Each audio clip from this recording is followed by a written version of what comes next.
To start off, here's the rough draft of how we wanted to use our load cell. On the right, you can see the side view of our machine and how we'll screw the load cell into the two planks on a top and a bottom plank. The top plank is where we'll put the rockets and measure the force of the thrust of the rocket. We first decided to cut the planks.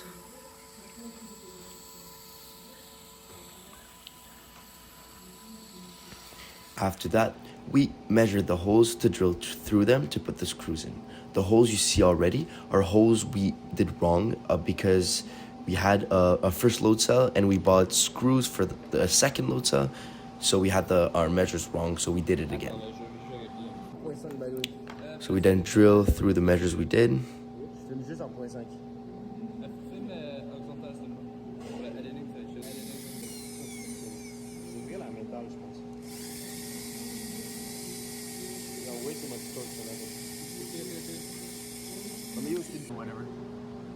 And we see when screwed them in that it fit and it was perfect for it.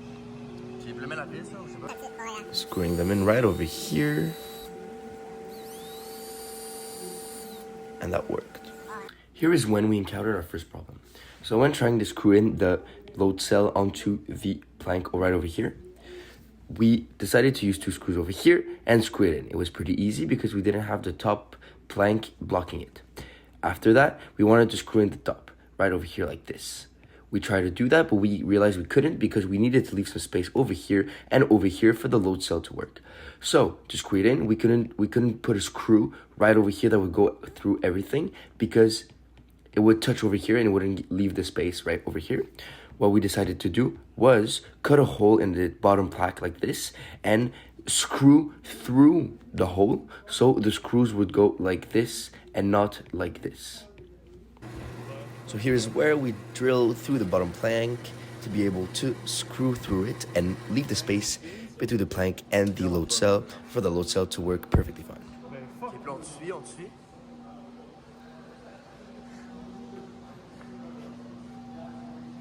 As you can see, the screwdriver fits perfectly through, which is amazing for us.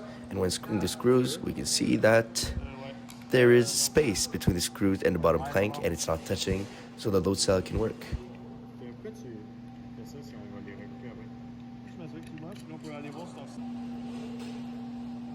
Pretty much looks like a rough draft, which is amazing.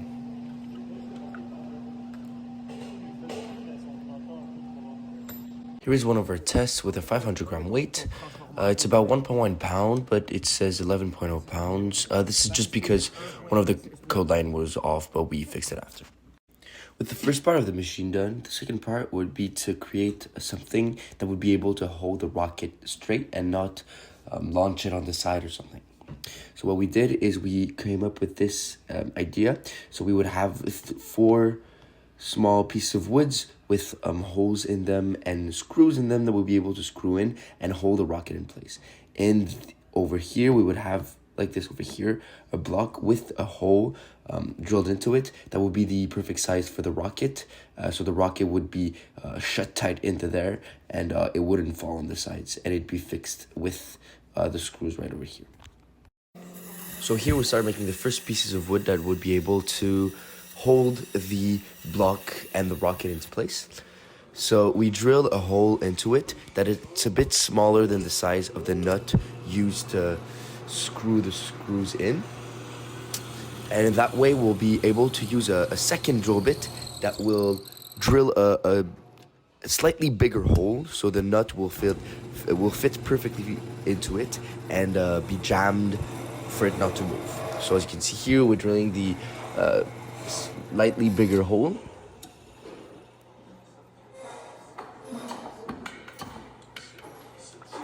And taking the nut, we will be able to jam it in. And when pushing it in, we can see that it doesn't fit perfectly. But using the bench vise, we'll be able to jam it in for it not to move anymore and the screws be in place perfectly.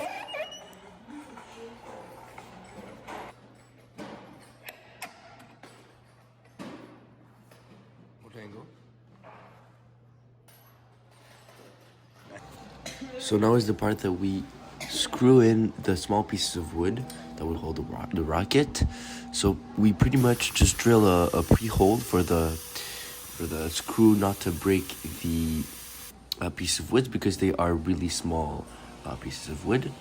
And then we screw them in just like this.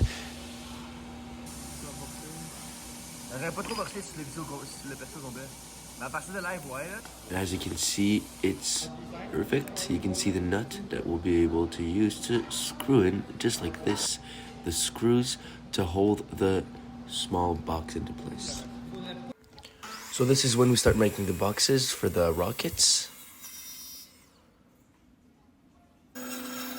We just take pieces of wood and cut them into squares. It doesn't really matter what size the boxes are. They just have to be smaller than our dimensions of like the holding place with the pieces of wood and the screws. But with the screws, we'll just be able to screw it in for it to fit perfectly.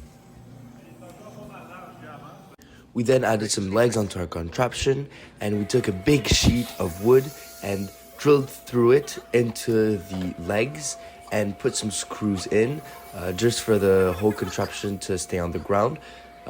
We'll put some weights on the big sheet of wood so the contraption will not go off the ground because of the rocket, and it'll be safer that way.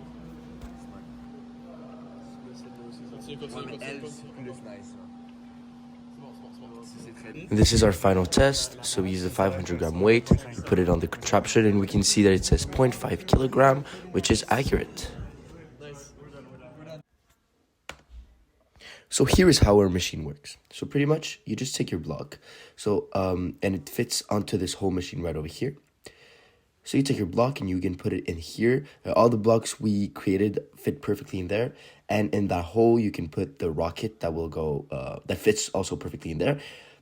We can then screw the screws in for it to be fixed in place. Right now it moves, as you can see, but when I screw it in, when it's screwed in, it doesn't move and it stays in place. You can even lift the whole contraption up. So now, when we unscrew it, we can put the rocket over here, and the rocket, what it's going to do, is going to press on the plank, and as you can see, it moves down like this, and that's causing the load cell to be like moved down. And when that pressure is put on that load cell, it calculates the amount of force that's being pushed on it, and it's all getting connected to the computer using these wires. And for the code in Arduino, so we could just take the wires and put it in, and we can put some weights on this plank for the whole contraption not to move and fly in the air. Go!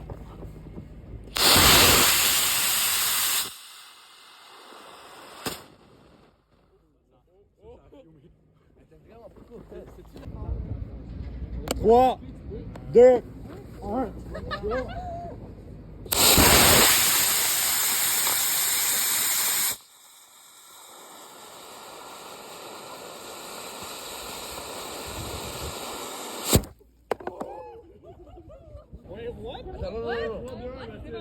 3, 2, 1, vas-y!